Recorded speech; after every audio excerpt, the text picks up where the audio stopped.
Hi అండి. తెలుగు పెట్టుబడి ఛానల్‌కి స్వాగతం. మనం లాస్ట్ వీడియోలో డీమ్యాట్ అకౌంట్ ఎలా ఓపెన్ చేసుకోవాలనే దాని లింక్ నేను పిన్డ్ కమెంట్స్‌లో పెడతా అని చెప్పాను కదండీ! అది చూసి మీరు అకౌంట్ ఓపెన్ చేసుకున్నారు అంటే, ఆ అకౌంట్ ద్వారా ఎలా ట్రేడింగ్ చేయాలి అనే దాని గురించి ఇవాళ మాట్లాడుకుందాం. ఇవాళ నేను తీసుకున్న ఎగ్జాంపుల్ జెరోదా వెబ్‌సైట్ తీసుకున్నానండి. అది నా ప్రిఫరెన్స్ అనో, లేకపోతే ప్రమోషన్ అనో ఏం కాదు. జస్ట్ నేను అలా ఎగ్జాంపుల్‌కి తీసుకున్నానంతే. జెరోదాలో 2 యాస్పెక్ట్స్ ఉన్నాయండి. వాళ్ళవి 2 వెబ్‌సైట్స్ ఉన్నాయి. ఒకటి జెరోదా కాయిన్, ఒకటి జెరోదా కైట్. జెరోదా కాయిన్‌లో మ్యూచువల్ ఫండ్స్‌ని ట్రేడ్ చేస్తారు. బై అండ్ సెల్ చేస్తారు. జెరోదా కైట్ అనే వెబ్‌సైట్‌లో షేర్స్ బై అండ్ సెల్ చేస్తారు. ఇవాళ మనము జెరోదా కైట్ గురించి తెలుసుకుందాం. మీరు kite.zerodha.com వెళ్ళారనుకోండి, మీరు ఫస్ట్ టైమ్ యూజర్ అయితే మీకు లాగిన్ టు కైట్ అని చెప్పి యూజర్ ఐడి, పాస్వర్డ్ అడుగుతుంది. అదే మీరు ఆల్రెడీ లాగిన్ అయ్యి ఉంటే మీకు నెక్స్ట్ టైం నుంచి యూజర్ ఐడి ఆల్రెడీ చూపిస్తుంది. మీరు పాస్వర్డ్ ఇస్తే చాలు. మీరు పాస్వర్డ్ ఇచ్చి లాగిన్ అయ్యాక మీకు రిస్క్ డిస్క్లోజర్ కనిపిస్తుంది. ఆ రిస్క్ డిస్క్లోజర్ చెక్ చేసుకున్నాక మీరు ఐ అండర్స్టాండ్ మీద క్లిక్ చేస్తే మీకు హోమ్ పేజ్ వస్తుంది. నేను ఇవాళ మీకు డెస్క్టాప్ వెబ్సైట్ చూపిస్తున్నానండి. ఫోన్ అప్లికేషన్ కూడా ఉంది. ఫోన్ అప్లికేషన్లో స్లైట్గా వ్యూ ఎలా చేస్తామో అనేది డిఫరెంట్గా ఉంటుంది. బట్ యూజర్ ఇంటర్ఫేస్ ఆల్మోస్ట్ ఒకటేలాగా ఉంటుంది. సో ఇది మీ హోమ్ పేజ్ అండి. ఇక్కడే మీకు లెఫ్ట్‌లో సెర్చ్ ఇంజిన్ అని ఉంటుంది. సెర్చ్ బటన్ అని ఉంటుంది. ఇక్కడ మీకు కావాల్సిన షేర్స్ మీరు సెర్చ్ చేయొచ్చు. ఇక్కడ orders, holdings, position, bids, funds ఈ ఆప్షన్స్ అన్నీ ఉంటాయి. సో ఫస్ట్ మీరు డీమ్యాట్ అకౌంట్‌లోంచి ఏమన్నా ట్రేడింగ్ స్టార్ట్ చేయాలి అంటే మీరు ఈ డీమ్యాట్ అకౌంట్‌లోకి డబ్బులు యాడ్ చేసుకోవాలి. దానికి మీరు ఇక్కడ ఫండ్స్ మీద క్లిక్ చేస్తే ఈ పేజ్ ఓపెన్ అవుతుందండి. ఇక్కడ మీరు యాడ్ ఫండ్స్ అని క్లిక్ చేశారనుకోండి, మీకు ఇక్కడ ఈ విండో ఓపెన్ అవుతుంది. ఇక్కడ మీరు ఎంత డబ్బులు కావాలంటే అంత డబ్బులు యాడ్ చేసుకోవాలి. అమౌంట్ అప్డేట్ చేశారనుకోండి, ఇక్కడ అకౌంట్ డీటెయిల్స్ మీరు ఇవ్వాలి. ఇక్కడ ఒక పాయింట్ ఏంటి అంటే, మీరు ఫస్ట్ టైం మీరు ఏ అకౌంట్ అయితే ఇస్తారో ఆ అకౌంట్ నుంచినే మీరు అమౌంట్ యాడ్ చేసుకోవడం గానీ, విత్‌డ్రా చేసుకోవడం గానీ, లేకపోతే మీకు ఏదైనా డివిడెండ్స్ వస్తే ఈ అకౌంట్‌కే వస్తుందండి. వేరే అకౌంట్ నుంచి మీరు డబ్బులు యాడ్ చేసుకోలేరు. బట్ మీరు ఈ అకౌంట్ వద్దు, వేరే అకౌంట్ యాడ్ చేసుకోవాలంటే అది మీరు చేసుకోవచ్చు. దానికి ఒక వేరే ప్రొసీజర్ ఉంది.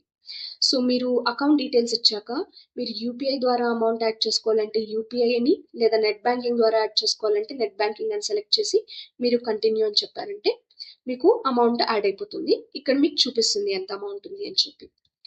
మళ్ళీ మీరు హోమ్ పేజ్కి వచ్చేసారనుకోండి, ఇక్కడ మీకు కావాల్సిన స్టాక్ మీరు సెర్చ్ చేయొచ్చు. ఇవాళ ఎగ్జాంపుల్కి నేను యాక్సిస్ బ్యాంక్ తీసుకున్నానండి. యాక్సిస్ బ్యాంక్ సెర్చ్ చేశాక నేను యాక్సిస్ బ్యాంక్ ఇక్కడ వచ్చాను. ఇక్కడ మీకు వేరియస్ ఆప్షన్స్ చూపిస్తుంది. బి అంటే బై, ఎస్ అంటే సెల్, ఇది చార్ట్ అండ్ ఇంకా వేరియస్ ఆప్షన్స్. ఫస్ట్ ఇవాళ బై ఎలా చేయాలి షేర్ అనేది మనం తెలుసుకుందాం. ఇక్కడ బై అనే దాని మీద క్లిక్ చేస్తే మీకు ఒక చిన్న విండో ఓపెన్ అవుతుంది. ఇది క్విక్ షేర్ బయింగ్ విండో అన్నమాట. ఇక్కడ మీకు ఎన్ని షేర్స్ కావాలి అన్ని షేర్స్ ఇక్కడ టైప్ చేస్తే ఇక్కడ షేర్ పర్ ప్రైస్ చూపిస్తుందండి. ఫర్ ఎగ్జాంపుల్ ఇక్కడ యాక్సిస్ బ్యాంక్ తీసుకున్నాం కదా, యాక్సిస్ బ్యాంక్ ఒక్క షేర్ ప్రైస్ 1246.5. ఇక్కడ మీకు ఎన్ని షేర్స్ కావాలంటే అన్ని టైప్ చేస్తే అది మీకు టోటల్ ఎంత అవుతుంది అనేది ఇక్కడ రిక్వైర్డ్‌లో చూపిస్తుంది. మీకు అవైలబుల్ బ్యాలెన్స్ ఎంత ఉందో అది కూడా చూపిస్తుంది. మీరు బై అని క్లిక్ చేస్తే ఆర్డర్ ప్లేస్ అయిపోతుంది. అదే లేదు రెగ్యులర్‌లోకి వెళ్ళారనుకోండి, విచ్ ఐ రికమెండ్, మీకు ఇంకా చాలా ఆప్షన్స్ కనిపిస్తాయి.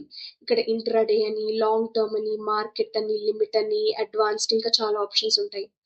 మనము లాంగ్ టర్మ్‌లోకి వెళ్ళాలండి.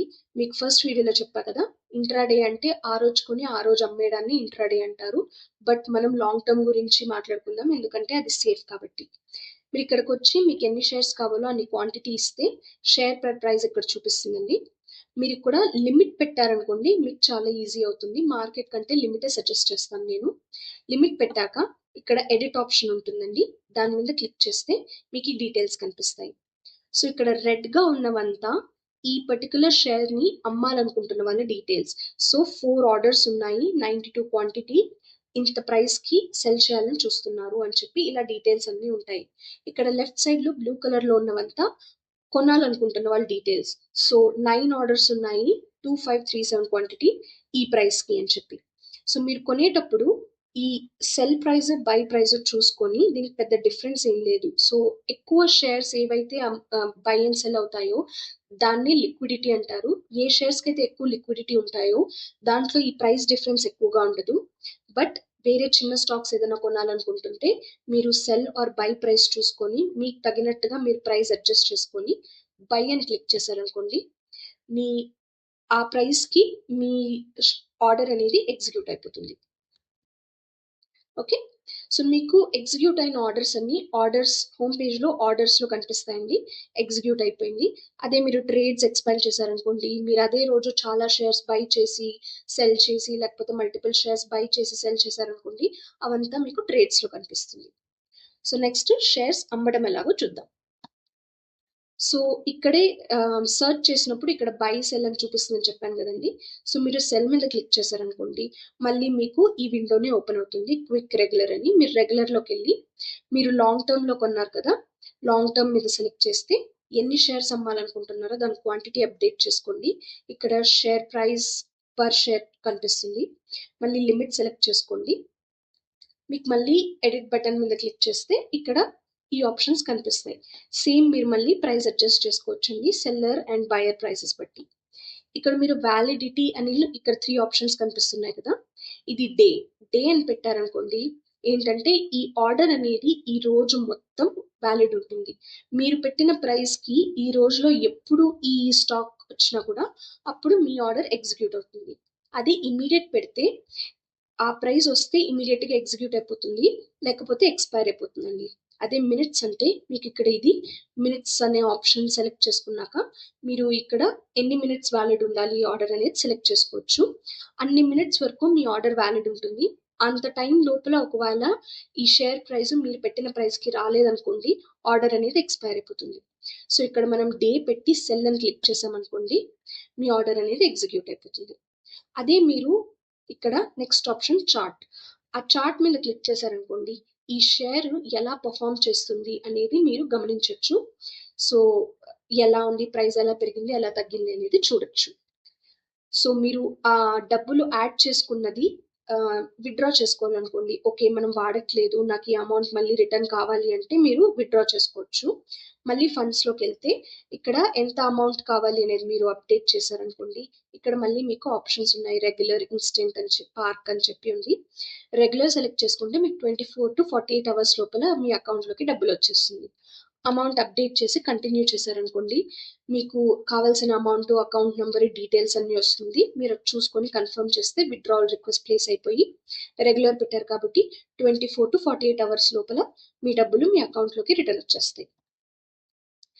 సో మీరు డబ్బులు మీ డిమాట్ అకౌంట్లో యాడ్ చేసుకున్నారు, కానీ అది ఎప్పటికీ అక్కడే ఉండిపోతుందా, ప్రతిసారి విత్డ్రా చేసుకోవాలా అంటే దానికి కూడా కొన్ని రూల్స్ ఉన్నాయండి. మీరు రెగ్యులర్గా ట్రేడ్ చేసే వాళ్ళైతే మీకు క్వార్టర్లీ సెటిల్మెంట్ ఉంటుంది. అంటే ఒక క్వార్టర్ కంప్లీట్ అయిన తర్వాత మీ డిమాట్ అకౌంట్లో ఉన్న డబ్బులు మీ బ్యాంక్ అకౌంట్కి రిటర్న్ అయిపోతాయి. లేదు అసలు ఎప్పుడో కానీ నేను కొనను, అమ్మను అంటే దానికి సపరేట్ రూల్స్ ఉన్నాయి. మీరు రెగ్యులర్గా ట్రేడ్ చేసే వాళ్ళైతే క్వార్టర్లీ సెటిల్మెంట్స్ ఉంటుంది. లేకపోతే అసలు లాస్ట్ 30 క్యాలెండర్ డేస్లో మీరు అసలు ఏ షేర్ కానీ బై చేయడం కానీ సెల్ చేయడం కానీ చేయలేదనుకోండి, 30 days లోపల సెటిల్మెంట్ అయిపోతుంది. మీ డిమాట్ అకౌంట్లో ఉన్న డబ్బులు మీ బ్యాంక్ అకౌంట్లోకి వచ్చేస్తాయి అన్నమాట. ఇది అండి ఒక డిమాట్ అకౌంట్లో షేర్స్ కొనడం కానీ అమ్మడం కానీ ఒక ప్రొసీజరు. నేను మళ్ళీ రిపీట్ చేస్తున్నానండి, మీరు స్టాక్ మార్కెట్లో ఇన్వెస్ట్ చేయాలి అంటే చాలా జాగ్రత్తగా ఉండాలి. ఫినాన్షియల్ అడ్వైజర్ని వాళ్ళ అడ్వైస్ తీసుకొని మీరు ముందుకెళ్ళటం చాలా మంచిది. సో అవగాహన పెంచుకోండి, తెలివిగా ఎంచుకోండి, జాగ్రత్తగా ఉండండి. థ్యాంక్ యూ అండి. మా వీడియో మీకు నచ్చినట్టయితే లైక్ చేయండి, అవసరమైన వాళ్ళకి షేర్ చేయండి, మా ఛానల్ని సబ్స్క్రైబ్ చేసుకోండి.